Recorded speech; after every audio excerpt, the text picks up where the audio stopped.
Co je to TSU? Čaute lidi, tady Adam Vlček a protože vypukla TSU horečka, je třeba si ujasnit pár věcí. Lidé se mě ptají, proč jsem já sám začal využívat sociální síť, jako je TSU. Odpověď je jednoduchá. Když vidím geniální business plán, vždycky jej rád podpořím. První výhodou TSU je to, že pokud máte profily na více sociálních sítí, jako je Facebook nebo Twitter, TSU vám umožní to si tyto profily propojit. To znamená, pokud něco sdílím na TSU, mám možnost si vybrat, zda-li chci daný příspěvek sdílet rovněž na Facebooku či Twitteru. To je fajn.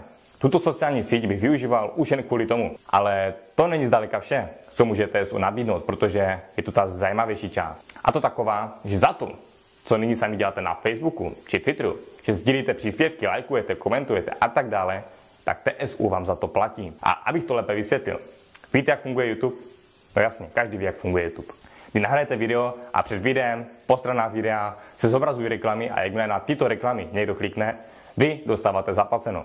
Samozřejmě pokud je to vaše video, protože jste tohoto návštěvníka přivedli. Stejně tak funguje Facebook. S tím rozdílem, že za reklamy, na které lidé klikají, dostává zaplaceno pouze Facebook, který si nechává 100% ze zisku z reklam. A právě tady si autor projektu TSU uvědomil obrovskou díru na trhu. Nechal se inspirovat YouTubem, nechal se inspirovat Facebookem a spojil tyto dvě věci dohromady a vzniklo TSU. A teď přichází asi ta nejzajímavější část. Společnost rozděluje zisk z reklam v poměru 90 k 10%. 90% rozdělí zpátky mezi lidi, kteří umožnili vydělat, a 10% si společnost nechává. Ve srovnání s Facebookem, který si nechává 100%, je tohle mocné.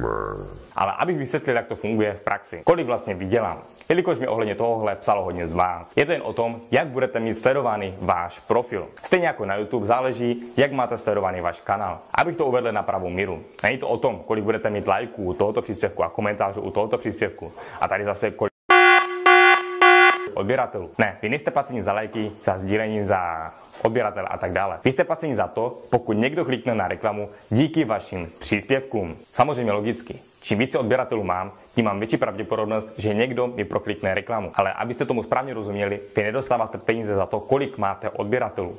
Vy dostáváte peníze za to, jakmile někdo tu reklamu proklikne. To, že na Facebooku lidé klikají na reklamy, třeba i díky vašim příspěvkům, ani sami nepoznáte, protože z toho nevidíte ani korunu. Tady to poznáte ihned, protože TSU vás právě za tohle platí. Začnete na centech, ale postupně vaše výdělky rostou.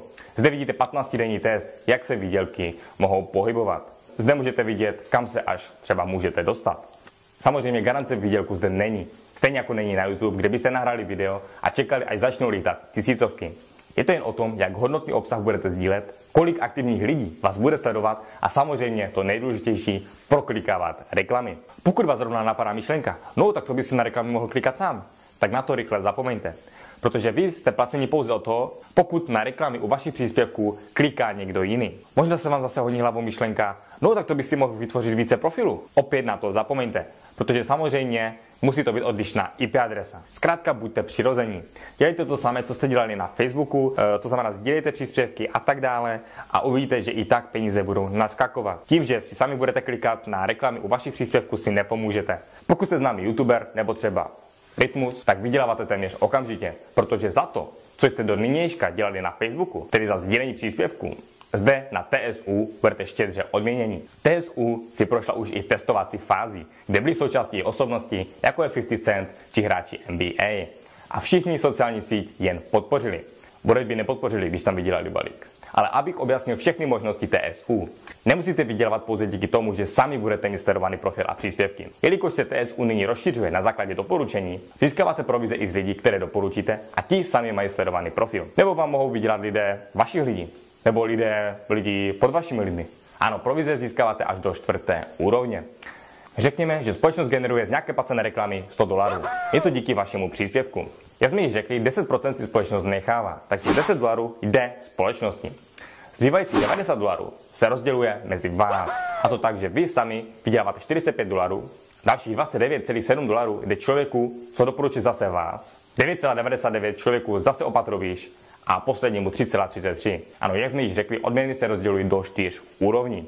Mluvil jsem už i s kamarádem z Ameriky, který během 4 dní vydělal asi nějakých $250 a ukazoval mi tyto peníze připsané už i na bankovním účtu. Takže pokud vám hlavou letala otázka a vyplácí, Odpověď zní ano. Takže ať už jste sami člověk, který sdílí hodnotný a sledovaný obsah, nebo jen znáte člověka, co zná člověka, co tohle sdílí, ve všech případech můžete sami vydělávat. Takže měli byste nyní začít využívat TSU i vy? To já nevím. Chcete vydělávat za to, co běžně děláte na Facebooku? Nechám to na vás. Jen prosím vás, žádné roztahovačky. Odkaz je pod videem. Mějte se, čau.